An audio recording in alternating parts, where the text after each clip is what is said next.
네, 최강 종목으로 센즈랩 만나보셨습니다. 종목 진단 바로 열어볼 텐데요. 자, 실적 시즌 경계감 들면서 하루 만에 지수 후퇴했습니다. 이런 약세장에서도 기회는 있기 마련이죠. 오늘 종목 이야기 챙겨주실 분 이성웅 다우투자증권 영업부 차장 함께합니다. 어서 오십시오. 네, 안녕하십니까. 네, 저희 지난 목요일에 시간외 종목 리뷰부터 좀 해볼 텐데요. 조이시티, 호실적 나왔던 기업이고 두 편의 해외 겨냥한 신작 기대감 이야기를 주셨습니다. 목표가 3,200원으로 제시됐는데 지난 월요일에 터치를 하고 또 어제장에서 14%대 불기둥 다시 한번 보여줬습니다. 게임주 중에서 가장 높은 상승률 나왔는데 지금 대응 전략도 챙겨주시죠.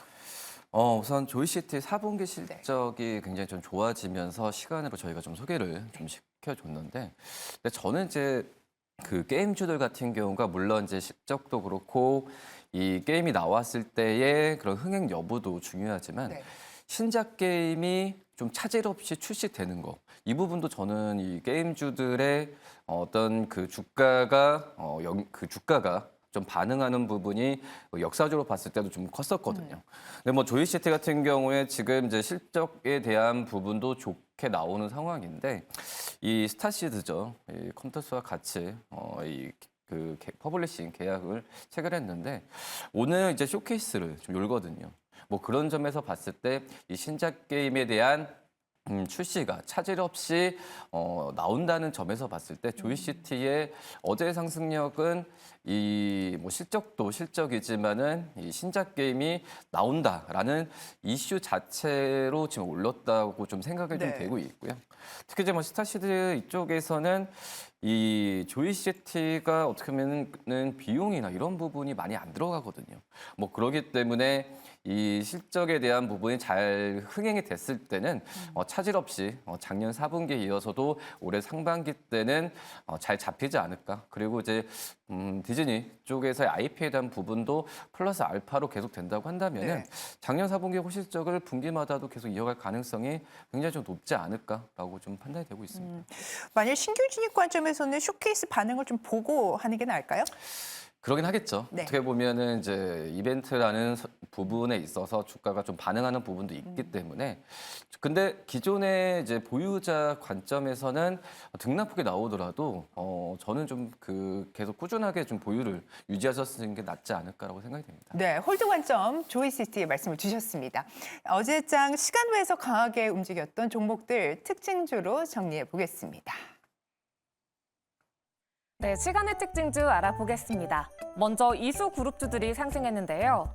이 장 마감 후에 이수 스페셜티 케미칼이 이수 엑사캠 정밀화학 사업 부문과 소규모 합병과 액면 분할 결정을 공시하면서 이수 스페셜티 케미칼이 상한가, 이수화학이 7.65% 올랐습니다. 이어서 가온그룹은요, 삼성전자가 AI 기술을 적용한 디지털 휴먼 서비스를 오프라인에서 시작했다는 소식에 IPTV와 AI를 융합한 AI 디바이스를 개발한 이력이 부각되면서 7.82% 강세를 보였습니다.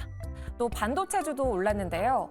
국가 전략기술에 HBM이 추가된다는 소식과 또 SK 하이닉스의 HBM 공정에 국산 장비가 대거 투입한다는 기대감이 몰리면서 오로스 테크놀로지가 7.07, 엑시콘이 4.27% 올랐습니다. 시간외에서 반도체 관련주들의 상승세 두드러지게 나타났는데요. 어떤 종목 보면 좋을까요? 네, 시간외 종목들 다 관심이 좀 가거든요. 한 종목 골라주시죠. 오로스 테크놀로지를 한번 좀 말씀을 드릴 텐데 오늘 이제 SK 하이닉스 실적도 좀 발표를 하고 다시 한번 좀 HBM에 대한 관심이 높아질 가능성이 커요. 근데 우선 종목을 말씀드리기 전에 좀 SK 하이닉스의 실적이 좀 잘 나와서 시장에 좀 그 변화를 좀 줬으면 좋겠어요. 그래서 약간 좋아지는 분위기로 갔으면 좋겠는데 이 오로스 테크놀로지 같은 경우에도 이 HBM 관련주 장비 중에서도 좀 뒤늦게 좀 상승세를 좀 많이 보여주고 있거든요. 그전에 뭐 한미 반도체나 이런 대표적인 HBM의 장비 기업들에 비해서 이 오로스 테크놀로지의 웹페이지 검사 장비에 대한 부분에 있어서 좀 그 관심이 좀 뒤늦게 좀 있었던 게 사실이거든요.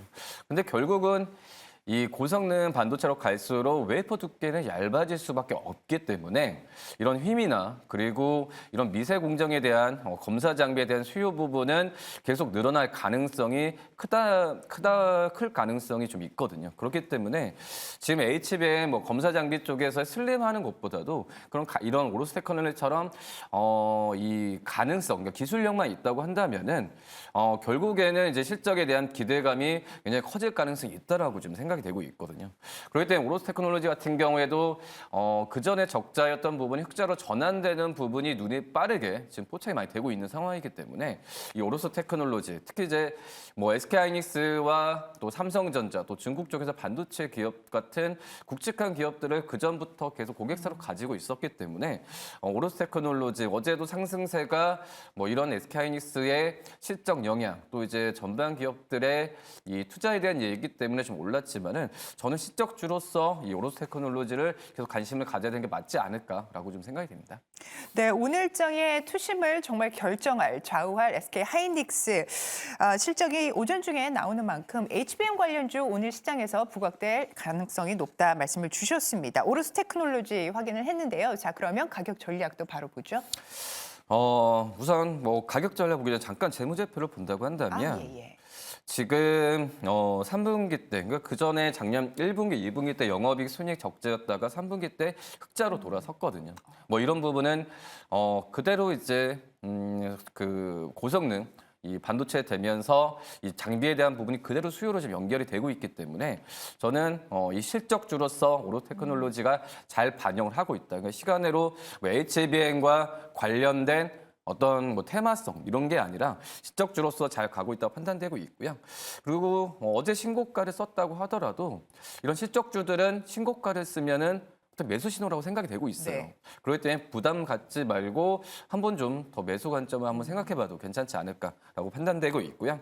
뭐 1차적인 목표가는 38,000원 좀 말씀을 좀 드리도록 하겠고요. 손절가는 31,000원 말씀드리도록 하겠습니다. 네, 매수 신호 나온 오로스 테크놀로지 목표가 38,000원으로 제시됐습니다. 오늘장의 좋은 흐름도 한번 기대를 해보겠습니다. 자, 본격적인 실적 시즌에 돌입하면서 저희 종목 진단에서도 오늘 실적 발표하는 기업들 좀 자세하게 들여다보겠습니다. 최선미 아나운서의 브리핑으로 만나보시죠. 네, 오늘 굵직굵직한 기업들의 실적 발표가 예고되어 있는데요. 하나씩 만나보겠습니다. 먼저 이번 실적 발표에서 가장 주목을 받고 있는 기업이죠. 영업이익이 흑자 전환이 가능성에 관심이 쏠리고 있는 SK 하이닉스 보겠습니다. 매출액이 전년 동기 대비 36.46% 오른 10조 4,696억 원, 영업 손실은 515억 원으로 적자가 지속될 것으로 보고 있는데요. 적자폭을 크게 줄어들 것이란 전망이 우세합니다. 또 사상 최대 실적을 예고한 현대차와 기아와 함께 보겠습니다. 현대차의 매출액은 전년 동기 대비 7.9% 오른 41조 5,673억 원, 또 영업이익은 12% 오른 3조 7,665억 원 예고가 됐고요. 또 기아의 매출액은 8.56% 상승한 25조 1,464억 원, 영업이익은 7.6% 오른 2조 8,256억 원 예고가 됐는데요. 제네시스와 SUV 등 고부가 가치 차종 중심으로 판매하고 하이브리드 차와 전기차의 고품질 전략에 힘입은 결과로 보고 있습니다. 이어서 HDC 현대산업개발입니다. 매출액이 18% 오른 1조 800억 원대, 영업이익은 거의 20%가량 밀리면서 597억 원 예고가 됐습니다. 이어서 다음 장 보겠습니다. 네, 삼성 SDS 먼저 보겠습니다. 매출액이 19% 밀린 3조 4천억 원대 기록할 것으로 보고 있고요. 영업이익은 12% 오른 2,109억 원 영업이익 볼 것으로 예상되고 있는데요. 클라우드 사업의 매출액은 사상 최대치를 경신할 것으로 전망하고 있습니다. 다음은 LG전자입니다. 매출액이 5.7% 오른 23조 1,041억 원, 영업이익이 352% 오른 3,131억 원 보고 있는데요. 이 영업이익이 시장의 컨센서스를 밑도는 수준이고요. 가전과 TV 수요의 부진, 또 마케팅 비용이 증가한 결과로 보고 있습니다. 네, 이렇게 오늘장 실적 발표 기업들 만나봤습니다. 네, 증권사 전망치 확인을 해봤습니다. 이 중에서 오늘 장에서 볼 기업 하나 골라주시죠. 기아를 봐야 되지 않을까라고 네. 생각이 듭니다.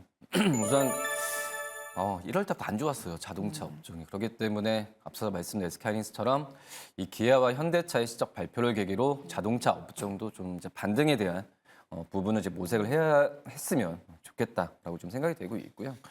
뭐 이런 이유 중에 하나가 이제 뭐 4분기 실적에 대한 우려감 그리고 올해 상반기 때 실적이 작년에 너무 좋았기 때문에 약간의 좀 부담감, 그러니까 비교했을 때에 좀 떨어지지 않을까라는 부분이 있어서 피크아웃에 대한 부분이 좀 있었는데, 근데 어제 환율이 1,337원으로 끝났잖아요. 근데 이 4분기 때 그 작년 4분기에 평균 환율로 봤을 때도 네. 1,322원이거든요. 네네.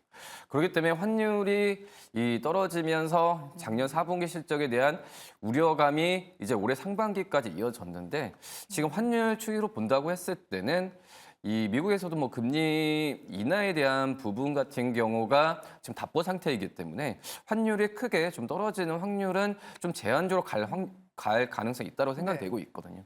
그렇기 때문에 이 기아와 이 현대차 같은 경우는 환율에 굉장히 좀 민감을 하기 때문에 이 실적에 대한 피크아웃 우려보다는 지금 이제 미국 글로벌 어떤 도소매 판매나 여러 가지 무상향 추세 있기 때문에 제가 봤을 때도 이 상승 그 실적에 대한 어떤 분기마다의 우상향 추세는 올해 상반기에도 이어질 가능성이 크다라고 좀 생각이 되고 있고요.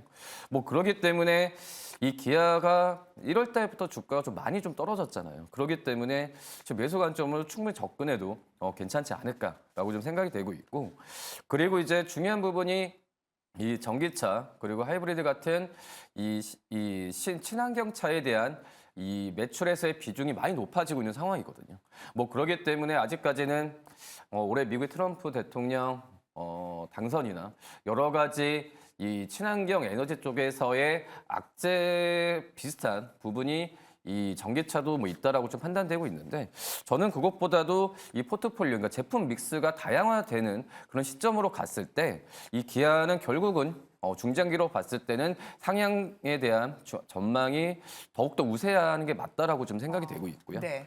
그리고 이제 이 뭐 인센티브가 좀 많이 올랐다고 하더라도 결국 인센티브가 미국에서 인센티브가 올랐다는 부분은 그만큼 잘 팔린다는 거거든요. 그렇기 때문에 오히려 이런 부분을 좀 좋게, 그러니까 너무 이제 그 전에 우려했던 부분이 어떤 특별한 매크로 지표도 많이 안 나온 상태에서 주가가 먼저 좀 안 좋게 좀 반영을 했는데, 제가 봤을 때 이런 부분은 좀 매수 관점 접근해도 괜찮지 않을까라고 좀 생각이 듭니다.